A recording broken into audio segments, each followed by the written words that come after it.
জলধারা ইমান অতিকায় বৈশ্যময় কোন দিনে দর্শন হওয়া নাই এইয়া বৈশ্য হবই বলে নিশ্চয় নিশ্চয় প্রভু দাঁড়ায় নেই এই রূপ ধারণ করি মুখ সাধনা করিছে হে প্রভু রক্ষা করা দেখো তোমার নমো নমো নারায়ণ অগতি গগতি সম্পদ দেখা দিয়া তুমি লক্ষ্মী তুমি ব্রহ্মা তুমি বিষ্ণু তুমি মহেশ সরাসর জগতর তুমি ঈশ্বর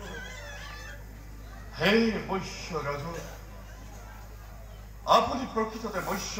হবই নোৱাৰে মৎস্য এনে ভয়ঙ্কৰ ৰূপত মই কেতিয়াও দেখা নাই মই জানিব পাৰিছো আপুনি ব্ৰহ্মা বিষ্ণু মহেশ্বৰ এই তিনিজনৰ এজন প্ৰভু এই মহাপ্ৰলয়ৰ আগমুহূৰ্তত কিমান বাৰ মোক আৰু পৰীক্ষা কৰে তোমাৰ সত্য পৰিচয় দি সাৰ্থক কৰক মোৰ জীৱন যদি কোনোবা তুমি হোৱা দৈত্য তেন্তে তুমি মোক ভক্ষণ কৰা ঈশ্বর পরম বিষ্ণু সচিদানন্দ বিগ্রহ অনদীর অভিগোবিন্দ সর্বকারণ কারণ সর্বকারণ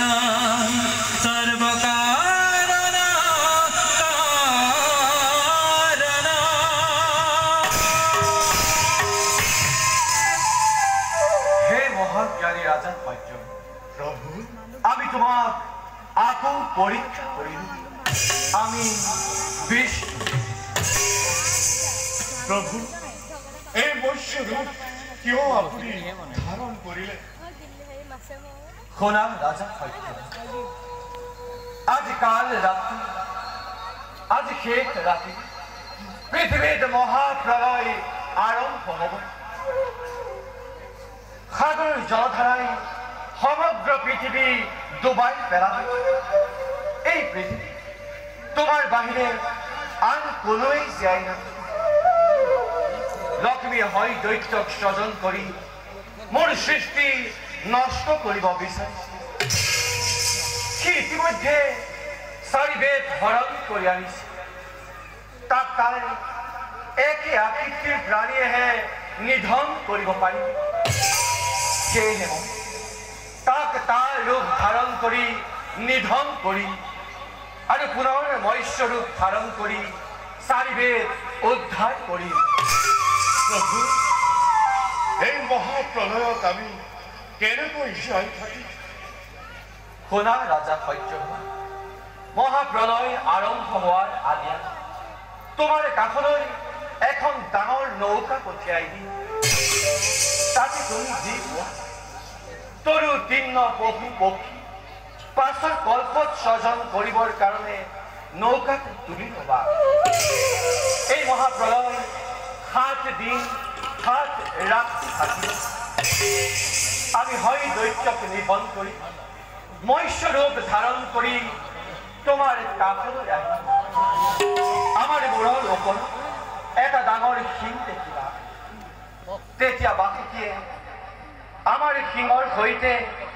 তোমালোকৰ নৌকা মেৰাই ধৰিব 7 দিনৰ পাছত পুনৰ পৃথিৱী শান্ত হ'ব তেতিয়া তুমি আমি প্ৰত্যেকেই আপোন কৰ্তব্যত হোম প্ৰহৰ যোৱাৰ আগত সংশয় নকৰিবা বিপদত কৰিবা স্মৰণ আমি উদ্ধাৰ কৰিম